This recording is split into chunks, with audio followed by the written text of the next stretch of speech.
All right, this is a screen recording of my narrative notes for Chapter 1. All right, Chapter 1, what I start off with is what makes a good public speaker. All right, we do an activity in class to get students talking about what they feel like is a good public speaker, and then I actually add my own list. So I start off with this every semester to get you thinking. All right, remember, this is not in the book, and make sure you write it down. To me, what makes a good public speaker is, number one, speaker commitment. So commitment to the speech. This means they've taken the time to practice, plan, and prepare before they even get to the speaking engagement. Your audience deserves that. We don't want our time wasted, and we want to feel like that you value our time, and one way that you can is to be committed to your speech and the preparation before you arrive. Number two is well-chosen topic. You need to think about your audience when choosing a topic. In addition, your topic needs to have a narrow focus. Number three is clear sense of purpose. Where are you going in your presentation? What is your purpose? What do you want to accomplish? How can I, as a listener, follow along if you don't even know where you're going with your information? Remember, you only have one chance, one place, one space to say this particular speech. So you have to be organized, you have to have a plan, you have to prepare, but also you have to have a purpose so me, the listener, can follow along. Number four is audience involvement. Remember, the speech is for the audience. It is not for the speaker.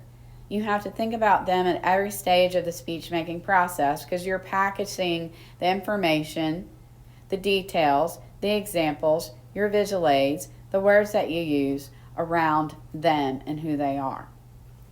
Lastly, your speech has to have an appropriate structure. All speeches follow a format. All speeches have an introduction, they have a body, and they have a conclusion. All right, just know that this is going to be a fill in the blank on exam 1. I will ask you what are the 3 parts of a speech, and you will put introduction, body, conclusion. All right, let's look at the similarities and differences between public speaking and conversation. Remember, this is not in the textbook, all right? So make sure that you're making notes. But I feel these issues need to be addressed to remind you that you already have some of the skills necessary to be able to speak in public. All right, because you have these skills based on your experience as a communicator. Maybe not a public speaking communicator, but a communicator in what we call interpersonal communication or small group communication. You've been communicating your whole entire life. Therefore, I have all confidence that you have the skills necessary to be at the podium, to be a public speaker. So let's talk about the similarities. In public speaking and conversation is that you organize your thoughts logically.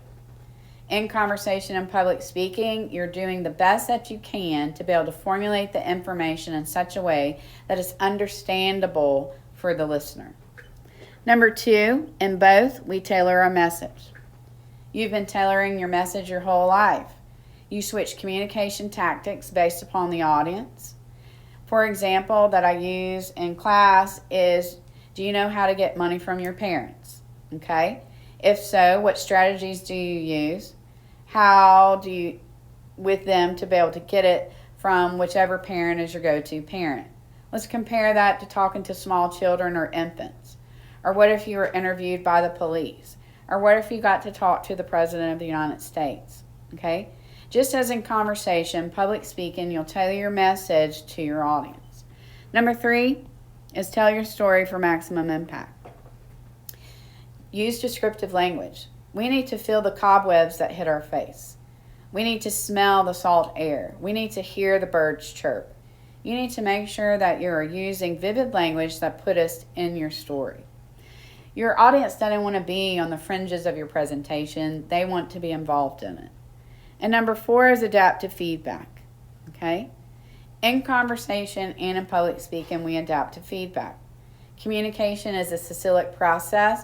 So the speaker sends a message, The receiver gives feedback so that the speaker understands that the message has been received, but also understood the way that the speaker meant it.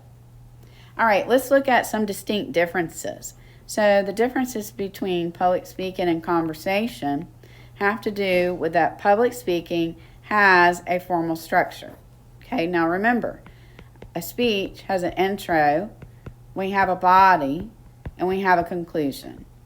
Conversations do not adhere to that strict structure rule, but public speaking has to, because you only have one place, one space, and one time to give that information. There's no do-overs in public speaking.